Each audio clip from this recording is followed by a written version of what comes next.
Baiklah, Assalamualaikum warahmatullahi wabarakatuh. Salam sejahtera bagi kita semua.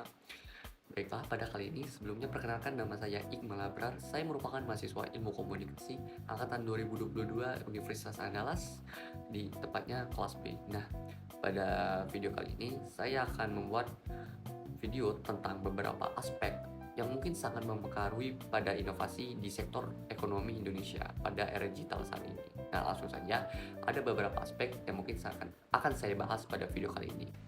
Inovasi dan masa depan ekonomi Indonesia pada era digital ini menawarkan potensi yang sangat besar. Pada era digital ini, teknologi informasi dan komunikasi memainkan peran penting dalam membentuk cara kita hidup, kerja, berinteraksi, dan bersosialisasi. Nah, berikut adalah beberapa aspek yang mungkin dapat mempengaruhi inovasi dan masa depan ekonomi Indonesia pada era digital yang kita rasakan pada saat ini. Nah, yang pertama yaitu pada pertumbuhan e-commerce. Nah, e-commerce sendiri telah mengalami pertumbuhan yang sangat pesat di Indonesia. Perkembangan ini memberikan peluang bagi pelaku usaha untuk mencapai pasar yang lebih luas, baik itu di dalam negeri maupun di luar negeri. Nah, dalam beberapa tahun terakhir, banyak sekali platform e-commerce yang lokal yang sukses seperti Tokopedia, Bukalapak, Shopee, dan lain sebagainya.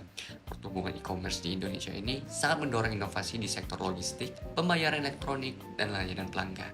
Yang kedua, yaitu ada startup dan ekosistem digital. Nah, Indonesia sendiri telah melihat munculnya ekosistem startup yang kuat. Ada banyak perusahaan teknologi yang inovatif dan menarik minat investor. Berbagai sektor seperti finansial, kesehatan, transportasi, dan pendidikan telah mengalami perubahan yang signifikan. Itu karena berkat startup digital. Nah, pemerintah Indonesia sendiri juga telah meluncurkan program dan insentif untuk mendorong pertumbuhan startup dan ekosistem digital yang lebih luas.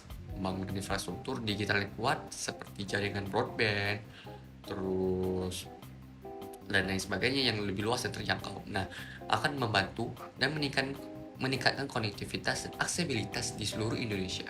Hal ini sangat mendukung pertumbuhan bisnis digital, e-commerce, dan startup di berbagai wilayah, sehingga menciptakan lapangan kerja baru dan meningkatkan inklusi keuangan.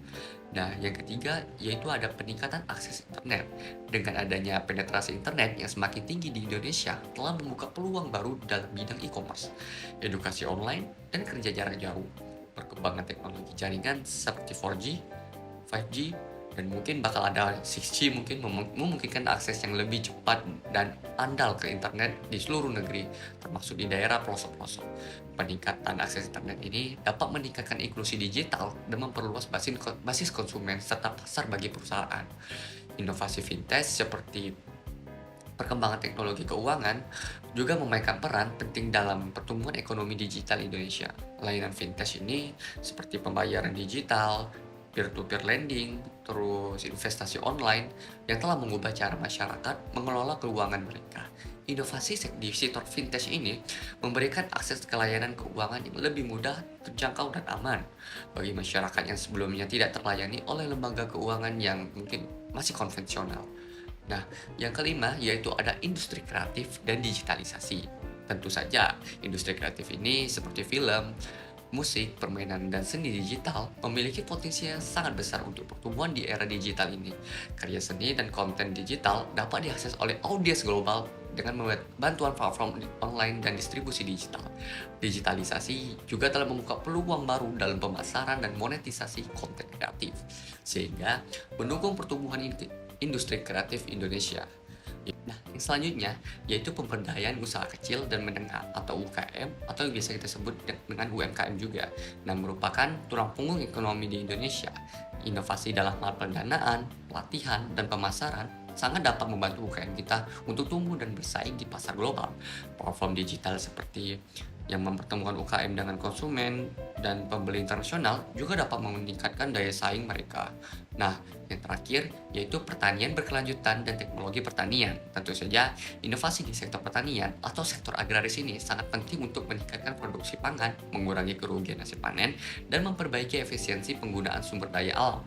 Pengembangan teknologi pertanian seperti pertanian hidroponik, pertanian vertikal, penggunaan drone untuk pemantauan lahan atau pemupukan, dan penggunaan AI dalam manajemen pertanian dapat meningkatkan produktivitas dan ketahanan pangan melalui penerapan teknologi pertanian yang berbasis digital seperti IoT, terus Analitik data, big data, produktivitas, dan efisiensi di sektor pertanian dapat ditingkatkan.